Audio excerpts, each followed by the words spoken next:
Okay then. Because when I did mine earlier, I was having a brain lapse, and I just did the front half of the previous calculation. So I did the square root of I can't even see that the square root of standard deviation squared divided by the n. I did that, and actually, it's the same exact thing. Because if you take this and square root that, you get the square root of standard deviation over the square root of n, which is the same thing as what we have over there. So if you get confused, it turns out okay.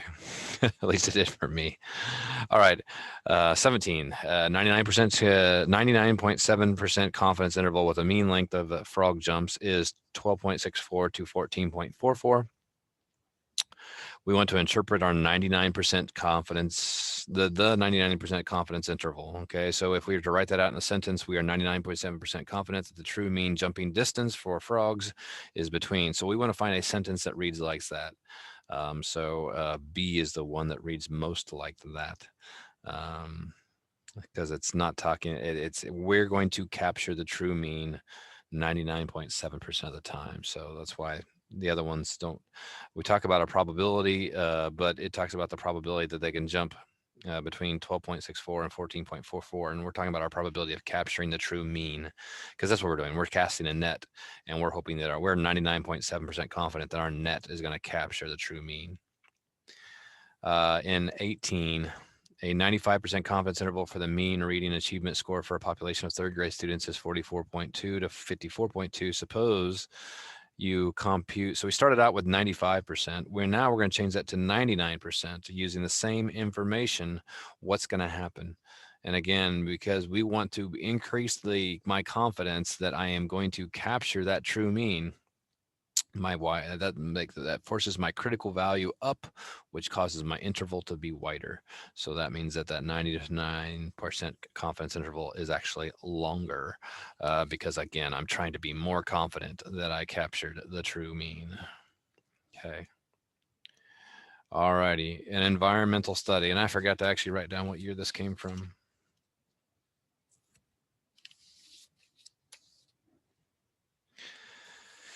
Anyway, an environmental study conducted a study to determine whether crows in a certain region were ingesting food containing unhealthy levels of lead. Biologists classified lead levels of greater than 6 parts per million as unhealthy. The lead levels of a random sample of 23 crows in the region were measured and recorded. The sample data is shown in the following histogram, stem and leaf plot. Wow. What proportion of crows in the sample had mean levels that were classified as unhealthy? So the p hat of unhealthy is going to be 4 out of the 23, or 0.174. Okay. And again, if you look at the rubric, the p hat of unhealthy is not necessarily, but 4 out of 23 equals 0.174. Those are the parts that are necessary. We have to show work. The mean lead level of the 23 crows in the sample was 4.9. And the standard deviation was 1.12 parts per million. Construct and interpret a 95% confidence interval for the mean lead level of the crows. Okay. So again, they're asking us to construct and interpret. So that means that if we want to follow along with panic, we can. Again, so if we have this is going to be X bar. If we're writing out our variables, we know X bar is going to be 4.9. We know this is going to be the standard deviation of the sample. SX is going to be over here. We know that we have 23 crows in my sample, so that's my sample size of 23. So that means that if I'm writing down my other stuff, just to have that down, I know my degrees of freedom is going to be 1 less than my sample size. So I'm going to be working with 22 degrees of freedom. And I'd have to since we're creating the interval, we need to know what T is. So we're going to inverse T. We're trying to be 95% confident. So that's going to be 0.025. And my degrees of freedom is 22. And if we did that, we're going to get a T value of 2.074.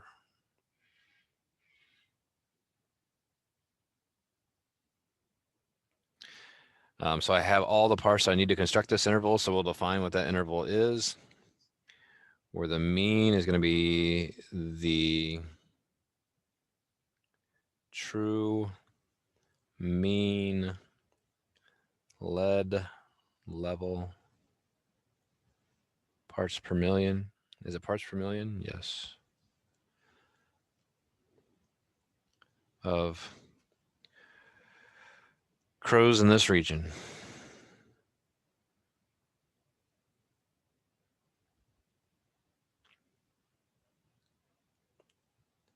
Okay, it didn't say anything about our assumptions being met, so we got to go through that. So we need a random sample of crows.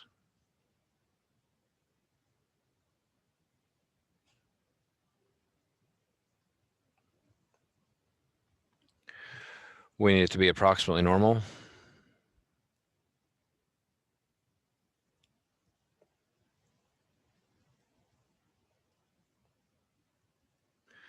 And our stem and leaf plot was roughly symmetric. Again, we're going back up here. It looks like it's a little bit skewed left, but we'll deal with it. Approximately symmetric stem and leaf plot.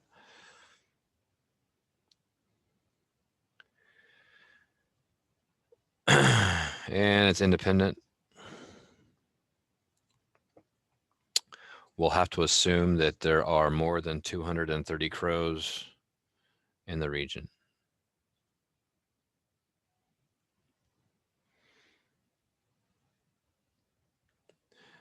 Now, because, again, we'll go back up to here, because we're working off of a sample standard deviation, we're going to construct a one sample t interval for means. You're going to take care of that requirement on the AP exam for naming the test. You don't need this part, the 4.9 plus or minus 2.074 times 1.12 divided by the square root of 23.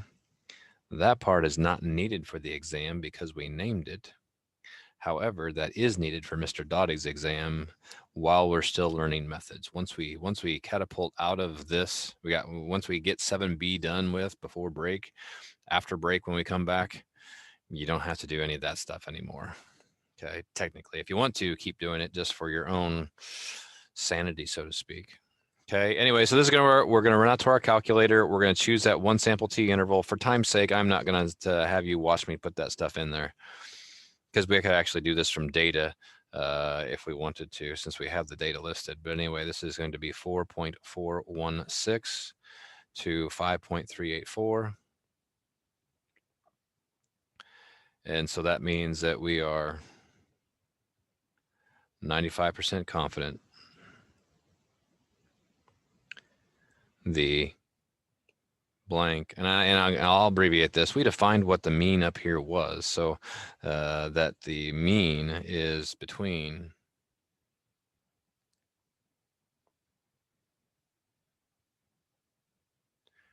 4.416 and 5.384 parts per million. So again, because this seems really short to me as far as I feel like I'm shirking the conclusion, but I've gotten to the point where, wait a second, why am I rewriting that same sentence twice? I've defined what that is up there. So you know what, since I'm going to define it at the beginning, I might as well use that definition at the end and do that. Okay, so that's where we're sitting with that guy.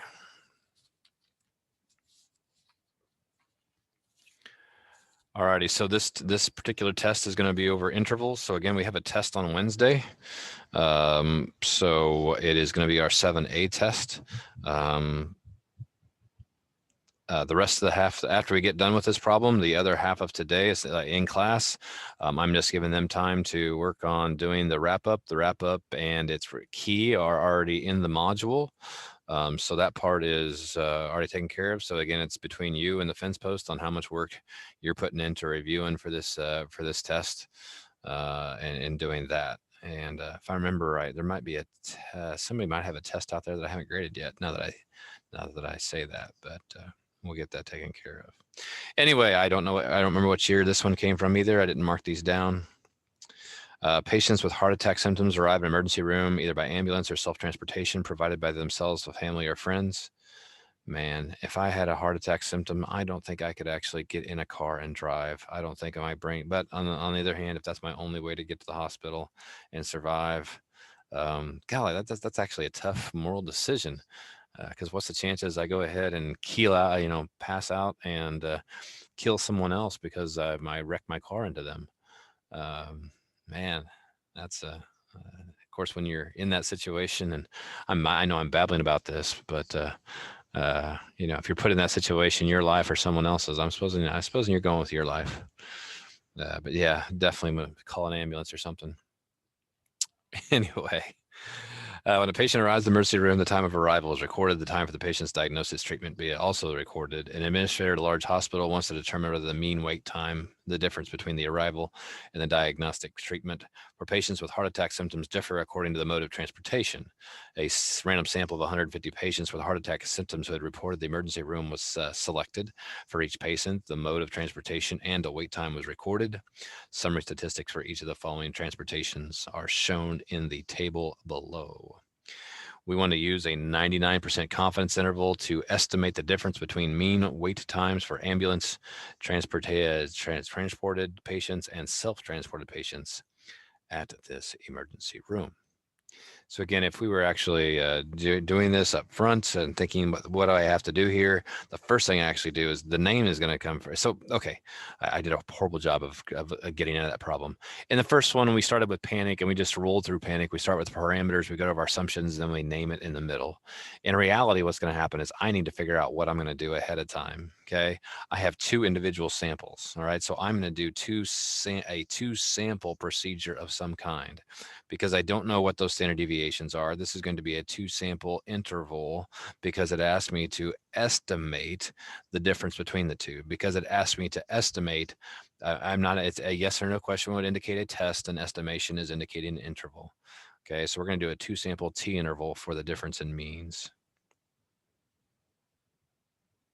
In reality, for the differences, means is not necessary because that's the only thing that we're going to do with a two sample interval. Okay.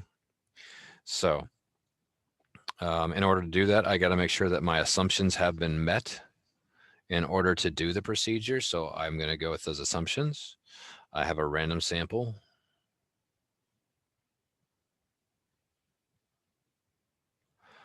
of ambulance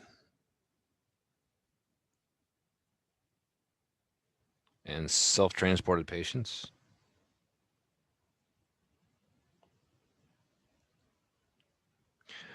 I believe it said that up in the text, but let's go make sure.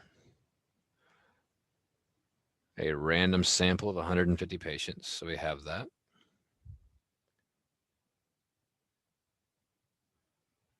Approximately normal. Again, we have a sample size of this is so this is going to be in ambulance and in self, and we have those taken care of. This is going to be my mean ambulance, and this is going to be the mean self. So if we're going to find some variables, we'll just put that up in the chart. This is the standard deviation of my ambulance equaling the standard deviation of my self. Anyway, 77 is greater than or equal to 30 for my ambulance. And 73 is greater than 30 for myself. So each group, each sample size is greater than or equal to 30. Independent, we'll assume that 77 is less than 10% of all ambulance patients. Wow. I mean, that's getting up there. I don't know. I mean, that's 770. We need a population size of 770. So that's a lot of heart attack. It said it's in a large hospital. So I don't know. We'll have to define. I don't know. It's the Manhattan Hospital. It's not going to be considered large, but.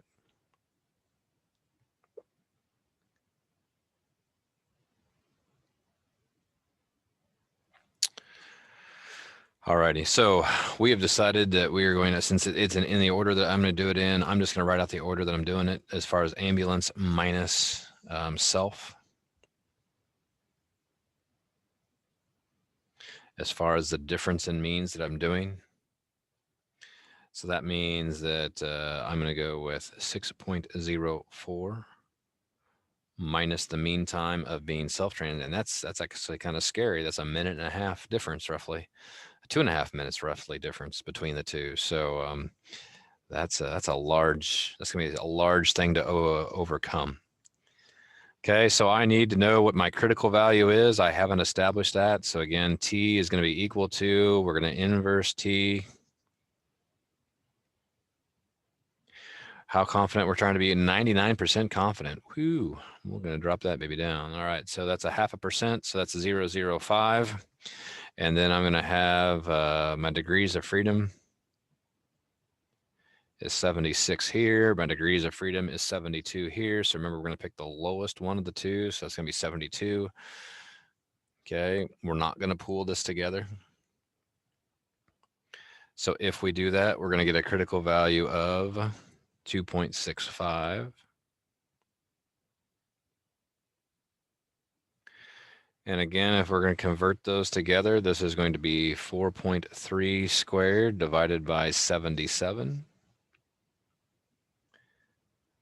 This is going to be 5.16 squared divided by 73. And there we go. So we have a negative 4.3. Whoops, that doesn't look like a 4, more like a 9.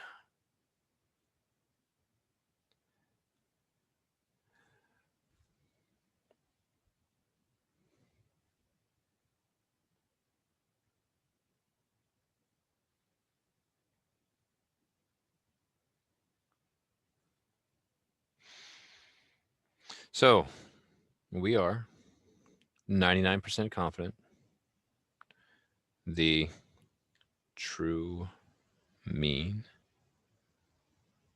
difference, and again, because lies between negative 4.318 and negative, wow, so if I slop that up some more.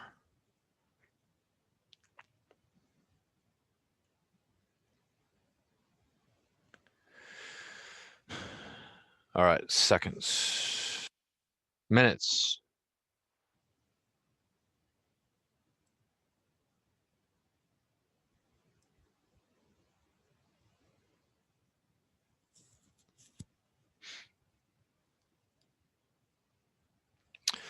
Based upon this confidence interval, do you think the difference in mean wait times is statistically significant? And again, we're going to say yes because 0 is not in the interval.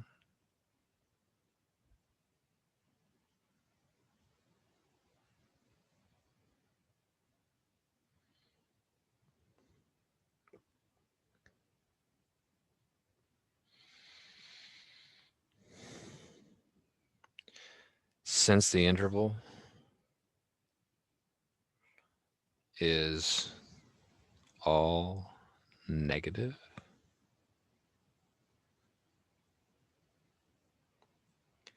it would suggest ambulance patients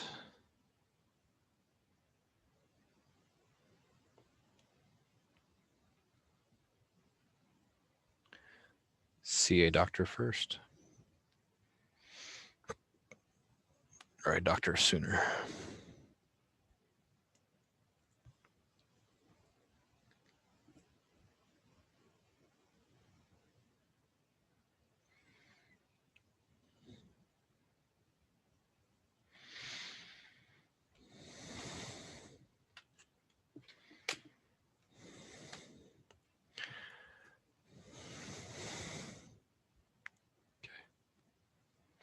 Alrighty, I'll stop broadcasting there. I'll have that posted.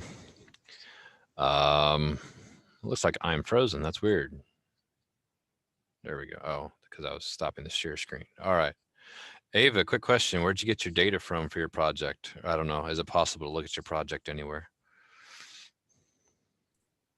Oh, I got it like online. There was like a public database for it.